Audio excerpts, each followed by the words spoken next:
বিএনপির চেয়ারপারসন তারেক রহমান বৈঠক করতে যাচ্ছেন যমুনাতে প্রধান উপদেষ্টার সঙ্গে। নিঃসন্দেহে এই বৈঠকের দিকে দেশের অসংখ্য মানুষের চোখ থাকবে। এটি খুবই স্বাভাবিকভাবে ধরে নেওয়া যায় যে এটি নিছক কোনো সৌজন্য সাক্ষাৎ নয় প্রধান উপদেষ্টা ডক্টর মোহাম্মদ ইউনূসের সঙ্গে তারেক রহমানের। নির্বাচনের 1 মাস আগে থেকেই যে উত্তপ্ত পরিস্থিতির সৃষ্টি হয়েছে রাজনৈতিক অঙ্গনে, বিশেষ করে নির্বাচনকে ঘিরে আইন শৃঙ্খলাজনিত পরিস্থিতির অবনতি, এটি থেকে শুরু করে আরও নানান ইস্যুতে যথেষ্ট পরিমাণ যে বিতর্কের সৃষ্টি হয়েছে, নির্বাচন নিয়ে নানান ধরনের শঙ্কার সৃষ্টি হয়েছে, তার মধ্যে তারেক রহমান যে নিছক কোনো সৌজন্য সাক্ষাৎ করতে যাচ্ছেন না ডক্টর মোহাম্মদ ইউনূসের সঙ্গে, এটি নিশ্চিত।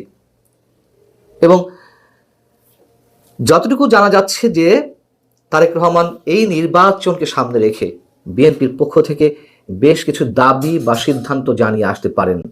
একটা জিনিস অনেকেই খেয়াল করছেন নিশ্চয়, যে তারেক রহমান দেশে আসার পর তার যে বিরল নজিরবিহীন নিরাপত্তা ব্যবস্থা তাকে ঘিরে, এবং একই সঙ্গে খালেদা জিয়ার মৃত্যুর পর ইউনূস সরকারের পক্ষ থেকে যেসব ধরনের আয়োজন করা হয়েছে, মানে আন্তরিকতা তো বটেই, তার চেয়েও বেশি অনেক কিছুর আয়োজন করা হয়েছে, সেগুলো মানুষের সন্দেহের দৃষ্টিতে এসেছে। অনেকের মতে যে এর পেছনে নির্বাচন কেন্দ্রিক কোনো ধরনের কোনো বিশেষ উদ্দেশ্য আছে কিনা, অর্থাৎ বিএনপি কিংবা তারেক রহমান অথবা আমাদের প্রয়াত সাবেক প্রধানমন্ত্রী খালেদা জিয়াকে কেন্দ্র করে যা কিছু হয়েছে, এসব দেখানোর পাশাপাশি অন্য কারোর বিশেষ কোনো উদ্দেশ্য রয়েছে কিনা, এই নির্বাচনে বিশেষ ডিজাইনের মাধ্যমে অন্য কোনো বিশেষ শক্তিকে ক্ষমতায় আনার, এমন গুঞ্জনও শুরু হয়েছে। শোনা যাচ্ছে যে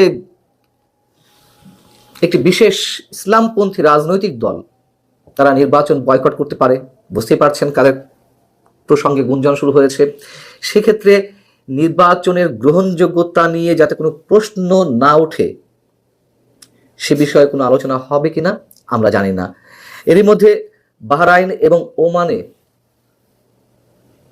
পোস্টাল ব্যালট পেপার নিয়ে যে ভিডিও যথেষ্ট পরিমাণ ভাইরাল হয়েছে, সারা দেশে গণভোটের ব্যালট পেপার 1 মাস আগেই জেলা প্রশাসকদের ট্রেজারিতে যে পৌঁছে গেছে, তা নিয়েও নানান ধরনের বিতর্ক শুরু হয়েছে। নির্বাচনকে কেন্দ্র করে আসলে কি ঘটতে যাচ্ছে নির্বাচনের নামে।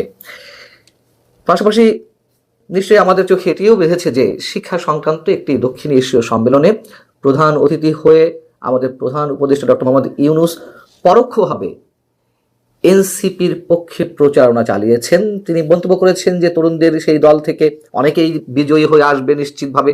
এমনকি এই মন্তব্যও করেছেন যে তাদের মধ্য থেকে কেউ শিক্ষামন্ত্রীও হতে পারেন। এই যে অযাচিত এই ধরনের মন্তব্য, তা নির্বাচনে প্রভাব ফেলতে যাচ্ছে কিনা, অথবা নির্বাচনের কোনো ডিজাইন হয়ে থাকলে আগে ভাগেই তার অনেক কিছু বেরিয়ে পড়ছে কিনা অবচেতনভাবেই, সেগুলো নিয়েও নানান ধরনের প্রশ্ন উঠেছে। এবং এই সরকার যে নিরপেক্ষ নয়, তাতে সরকারি নানানভাবে তারা তাদের নিজেদের কর্মকাণ্ডের মাধ্যমে আমাদের সামনে ফুটিয়ে তুলছে। অতএব বৃহস্পতিবার যে বৈঠকটি যমুনাতে অনুষ্ঠিত হতে যাচ্ছে প্রধান উপদেষ্টার সঙ্গে তারেক রহমানের, নিঃসন্দেহে সেদিকে নজর থাকবে দেশের কোটি কোটি মানুষের। এবং আমি প্রায় বলি, অনেকে বলেন যে বিএনপি বারবার ফাঁদে পা দিচ্ছে সরকারের। যে কোনো কঠিন মুহূর্তে, যে কোনো সংকটময় মুহূর্তে আমরা দেখেছি যে ডক্টর মোহাম্মদ ইউনূস 3টি দলকে সাথে নিয়ে বৈঠক করেছেন এবং সেই বিষয়গুলো মোটামুটি সামাল দেওয়ার চেষ্টা করেছেন। যখনই ডেকেছেন বিএনপি তার ডাকে তার আহ্বানে সাড়া দিয়েছে,